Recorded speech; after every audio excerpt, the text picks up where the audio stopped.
தொடர் போராட்டம் எதிரொலியாக வள்ளலார் சர்வதேச மையத்தின் கட்டுமான பணியானது தற்காலிகமாக நிறுத்தப்பட்டிருக்கிறது. இது பற்றிய மேலும் விவரங்களை செய்தியாளர் தேவநாதன் விவரிக்கலாம். வணக்கம் தேவநாதன்.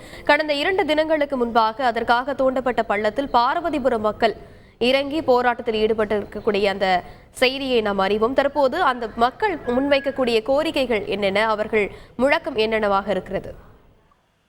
கடலூர் மாவட்டம் வடலூர்ல வள்ளலார் நிறுவிய சத்தியஞான சபை அமைந்துள்ளது. இந்த சத்தியஞான சபையை சுற்றிலும் பார்த்தோம் அப்படின்னா 100 ஏக்கர் நிலப்பரப்புல பெருவெளியாக உள்ளது. இந்த பெருவெளியில் தான் தமிழக அரசு வள்ளலாருடைய கோட்பாடுகள் மற்றும் அவருடைய வாழ்க்கை வரலாறுகளை வெளியுலகிற்கு தெரிவிக்கும் விதமாக வள்ளலார் சர்வதேச மையம் அமைக்க 100 கோடி ரூபாய் மதிப்பீட்டில் கடந்த மாதம் அடிக்கல் நாட்டப்பட்டது.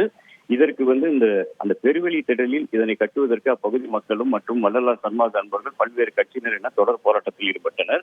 2 தினங்களுக்கு முன்பு இந்த பணிகள் துவங்கிய நிலையில அந்த பார்வதிபுரம் மக்கள் அந்த பள்ளத்திற்குள் இறங்கி போராட்டத்தில் ஈடுபட்ட நிலையில அவர்கள் கைது செய்யப்பட்டார்கள். இன்று பார்த்தோம் அப்படின்னா வடலூர்ல பல்வேறு அமைப்பினர் போராட்டத்தில் ஈடுபட்டார்கள். அதாவது வள்ளலார் பக்தர்கள் மற்றும் தமிழ் பேரவை அமைப்பினர், தெய்வ தமிழ் பேரவை அமைப்பினர் உள்ளிட்ட பல்வேறு அமைப்பினர் போராட்டத்தில் ஈடுபட்ட நிலையில அவர்கள் கைது செய்யப்பட்டார்கள். இந்த தொடர் போராட்டம் காரணமாக பார்த்தோம் அப்படின்னா இந்த வள்ளலார் சர்வதேச மையம் கட்டுமான பணியானது தற்காலிகமாக நிறுத்தப்பட்டுள்ளது. இன்று அந்த பகுதியில எந்த ஒரு பணியும் நடைபெறவில்லை. இருந்தாலும் தொடர்ந்து இது போன்ற மக்கள் போராட்டத்தில் ஈடுபட வேண்டாம், அந்த பணிகள் தற்காலிகமாக நிறுத்தப்பட்டுள்ளதாக காவல்துறை தரப்பில் தெரிவிக்கப்பட்டிருக்கு. விரிவான விவரங்களுக்கு நன்றி தேவநாதன். செய்திகளை உடனுக்குடன் தெரிந்து கொள்ள உடனே சப்ஸ்கிரைப் பண்ணுங்க.